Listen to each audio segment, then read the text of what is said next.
Welcome to another edition of Bison Break. I'm your host, Brenden with it.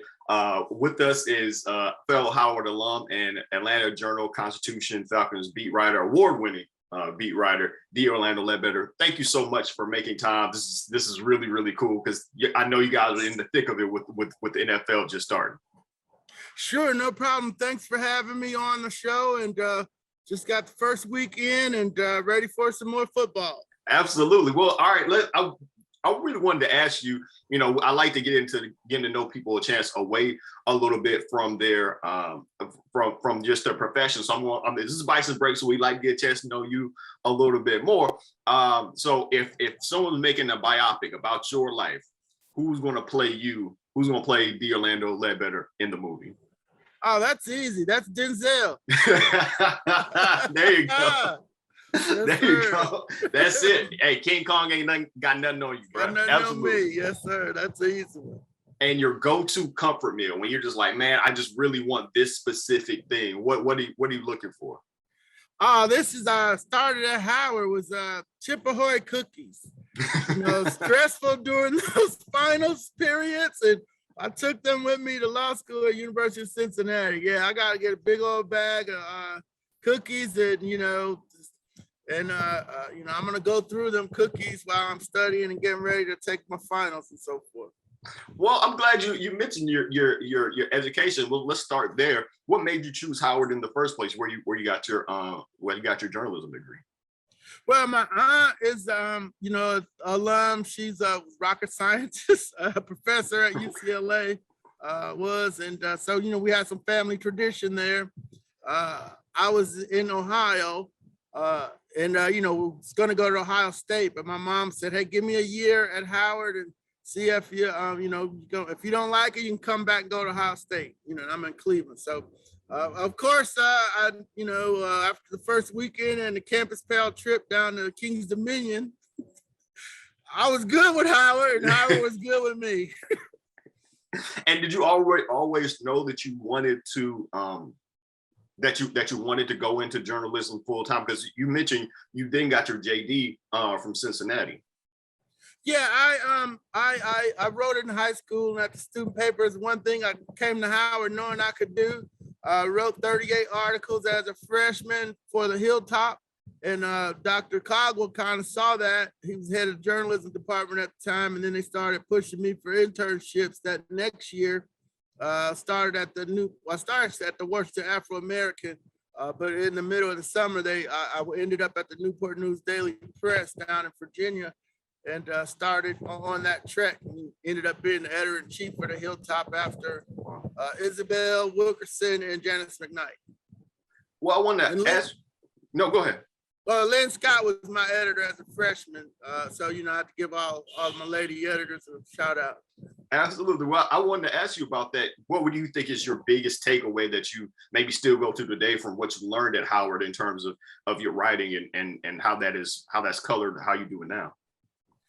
Well, just to be colorful, to develop your own style. One of the big things at Howard that stuck with me was we met Sam Lacey at one of the communications conference, and Sean Powell's one of my classmates. He graduated a little bit earlier than me, but we both wrote together at the Hilltop. And me and Sean asked Mr. Lacey for some tips. And the one tip he gave us that, I still use to this day and tell to my students at the University of Georgia is use the period. Simple. Don't overwrite. Don't, get to the point.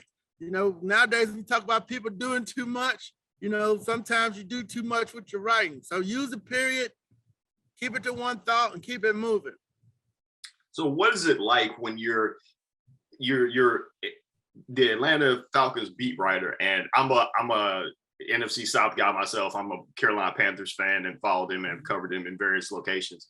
And so there's always that rivalry. So you guys are just coming off, Atlanta, the Falcons are just coming off of a rivalry game that didn't quite go, the Falcons' way, gave up 17 in the fourth quarter, kind of a late lead.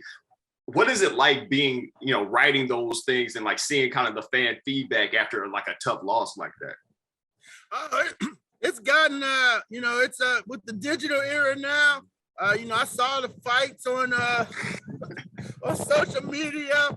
I saw one guy burning his Falcons flag. It's just comical now. People make sure I see that stuff. They'll put it on my timeline and so forth. I don't like the fights. It's not that serious, y'all. We need to be together on more things than fighting about football games. But yeah, it's entertaining, and the feedback is instantaneous these days. Yeah, and how was journalism generally shifted during your time, like from when you began to now? Yeah, there's some old Hilltop yearbook pictures of me at the typewriter there. I don't have a typewriter anymore. We got laptops and all kinds of digital contraptions to do our work on. No fax machines, no telecopiers. We're not cutting and pasting the paper at the Suburban Record. Everything's digital and online and so forth. So those were skills that you don't need anymore. But the essence of it is still the same. With it, it's you got to tell the stories. You got to be fair. You got to be accurate. That's not going to change. But the technology has definitely pushed things forward. Made it a 24-hour news cycle now. Deion Jones had his contract redone, so I got to get to that as soon as we wrap up here. But yeah, it's more constant with more technology, and you have to push things out on different platforms to get to your readers now. And let me make sure I shout out your Twitter account is at @DOrlandoAJC. As at @DOrlandoAJC. Also wanted to ask you a little bit. You mentioned some of the different media. You also have a podcast as well, right? Yes, my podcast is the Bowtie Chronicles, and we tell you everything you need to know about the Atlanta Falcons. Usually, have a bow tie on for my games on Sundays. That's just been a tradition, fashion statement that we've been going with. And so that's where the title, the Bowtie Chronicles podcast, came from. Now you start off doing college football, right? And then graduated to NFL. What would you say, like, did you enjoy that more or do you like NFL more? And then what are the differences you kind of have seen covering both? Yeah, no, in my era, everybody started out covering high schools. I covered high schools for the Charlotte Observer. Coming out of Howard, I was the high school writer with me and Chris Hobbs. We split it up, covering Mecklenburg County and the surrounding high schools. You put in your time there. I went to Cincinnati. I was a high school guy in Cincinnati for a little while. Then I got to the Ohio State beat. In Cincinnati, we were small, so you can cover a high school game on Saturday, a high school game on Friday, Ohio State on Saturday, and the Bengals on Sunday. So I ended up being on the Bengals beat for a little bit, in addition to my other duties. And then the Milwaukee Journal-Sentinel hired me away to do Marquette basketball. And then they knew I did football. So I ended up being Marquette and the Green Bay Packers for most of the 90s. And so big time college beats Ohio State and Marquette. But football is where I ended up migrating to because, I did some baseball with Pete Rose, covered the NBA during the 90s. So did all the Michael Jordan second three-peat, and then a few titles after that. I believe it was the Knicks and San Antonio. San Antonio kind of came on there. But I did both Houston titles, the Michael Jordan three-peat, second three-peat, and the Knicks title, San Antonio. So, as a veteran sports writer, you start counting. It's 82 basketball games and it's 20 football games. So I'm a football writer. But even though it's all year round now, but you don't have 82 games. Your baseball 162 games. That's a different grind, different hustle. Tim Smith, he was one of my colleagues at the Cincinnati Enquirer. He kind of pointed me in the football direction in the later days of my Cincinnati stay, and so I got good at football because we got 20 games, but that was strategic. Well, I mean, you started kind of rattling off the laundry list of accomplishments where you've been. You've seen championships and big time college football. Do you have like one highlight that you look back on and you're like, yeah, I'm always going to come back to this moment is like just fantastic? Yeah, every Super Bowl where they do a flyby, that sticks with me. I get all fired up when the planes come over.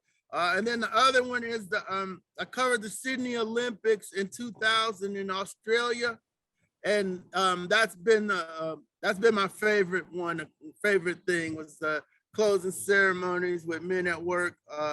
Marion Johnson, Michael Johnson. Covering all the track over there. That's definitely a highlight of the careers, covering the Olympics in Sydney, Australia. Thank you so much. If you had a little piece of advice to give alumni about the importance of supporting and supporting with either time or their money, with supporting organizations like Bison Express, what would you say to them? Yeah, give freely, give with your heart. The school's been great to you, be great to it. My friend Sharon Strange is head of Alumni Associations, one of my classmates. So try to support her. And then was blessed to send both of my daughters to Howard. So I was glad that they had options, but they decided to go to Howard, and both graduated and did a good job up there. So yeah, Howard's been good to you. You try to be good to it.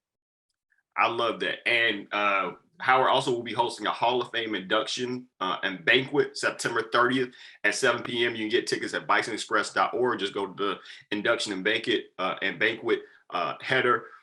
Thank you so much, Ms. Ledbetter. This was really, really fantastic. I say all the time, I'm so fortunate that I get this opportunity to meet people that are in the same business as I am and who have done it at such a high level, and to know that I share some history with them about us both going to Howard, it really, really does my heart a lot of good. Thank you for making time for me. Awesome. Thanks for having me. Take it easy. All right.